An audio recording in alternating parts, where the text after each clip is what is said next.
Hey guys, back here with another video. This time I'm going to talk about the Nikon D5500.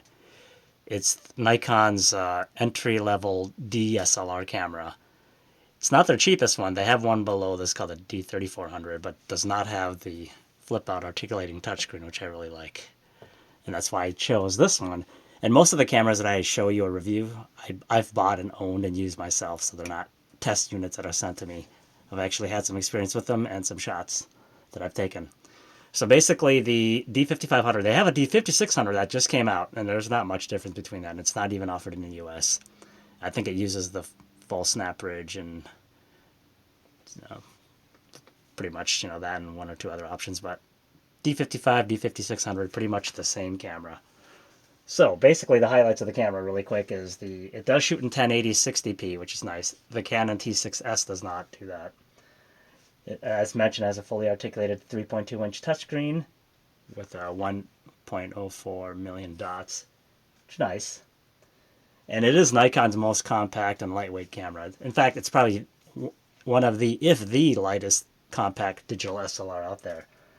It only comes in at 14.8 ounces, or 420 grams, or 0.93 pounds. It's really small and light.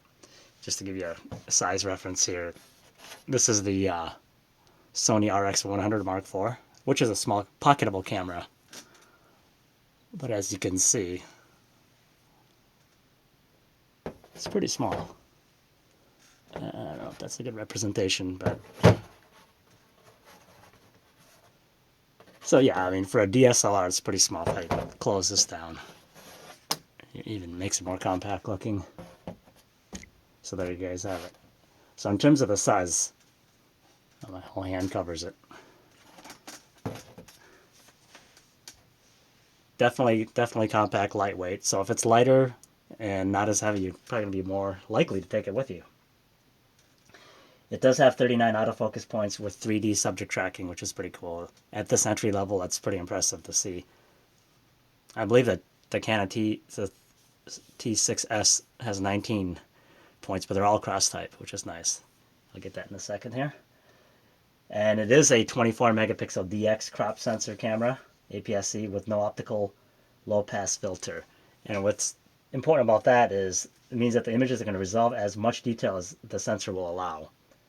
And most cameras do have a low-pass filter to smooth the edges out and all that fun stuff. But you're going to get a lot more resolution out of it. Now, the disadvantage, you got to be careful, is because there's no optical low-pass filter, it may be subject to, mooring if you have like a scene that has like tightly spaced horizontal or vertical lines. You got to watch out for that. Disadvantage of the sucker, no aperture control during video, so no control of aperture or ISO or auto ISO, which kind of stinks. Whereas some of the other cameras, you can set the ISO and it'll like adjust according to the light level.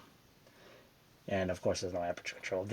And there's no exposure simulation in live view. So basically, you can't see the changes that you're making in real time on the back screen here when you're making exposure changes. It's a nice to have feature. I wish it had it actually, but at this price point, $595 just for the body with the lens and the kit. I think around the holidays I bought this about a little less than a month ago, probably about just shy of $7. I think like $695 or something. That's with the 18 to 55 lens, and you could put other lenses on there, of course.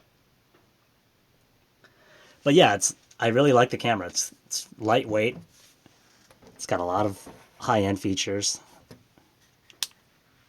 Touchscreen is fully functional. It's good for reviewing images as well. And they are fully touch capable. Unlike the D500 I just bought, some of the menu options are not, or most of them are not actually. So if I want to change ISO,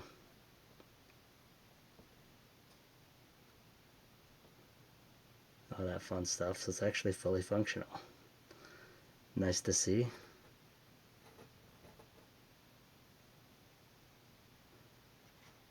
See, go back to exposure, and this shows all the exposure. That's the window for that. So here, if you want to tether your phone to your Nikon D5500, We're going to go to network settings, Wi-Fi. We're going to enable it. Then we go to the smartphone. So for tethered shooting, I programmed the custom function button here. So when I press that, it actually brings up the Wi-Fi app.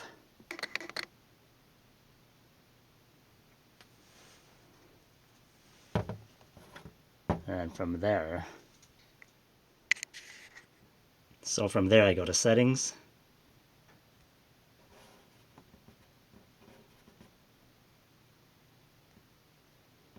Go to your Wi-Fi. Select your camera. Boom, it's connected. And launch the Nikon app here.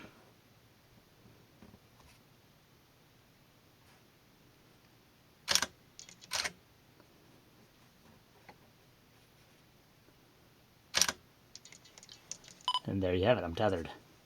And here you can touch focus wherever you need to go.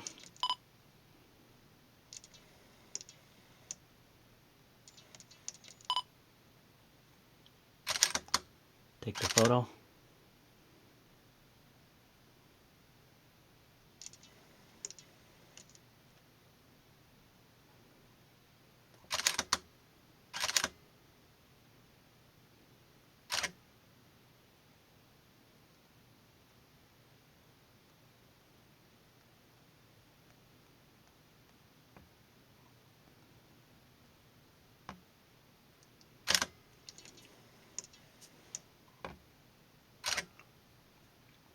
Simple as that.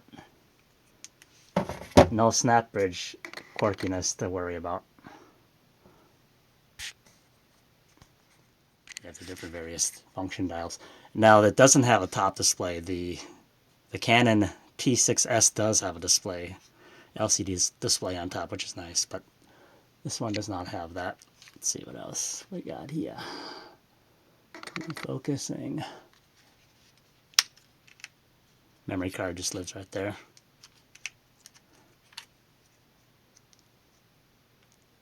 SD card. And you want to use a faster card if you're doing video. Don't buy the cheap ones.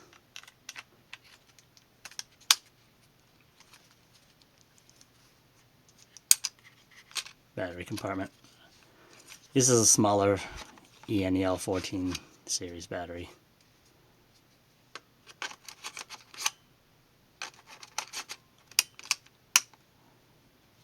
Tripod socket.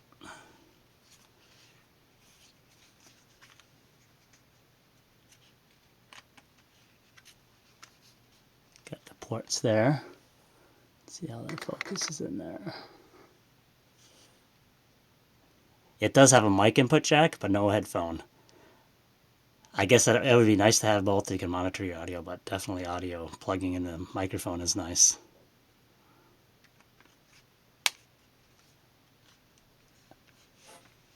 And then there's a button on the top here. That's if you want to store the lens away. Twist it. But then before you take the photo, you gotta press it and release it. Give you a message in there telling you to do that. I mean, this is just a 18 to 55 kit lens. Nothing to write home about. But it's a good starter lens. Get the pop-up flash there.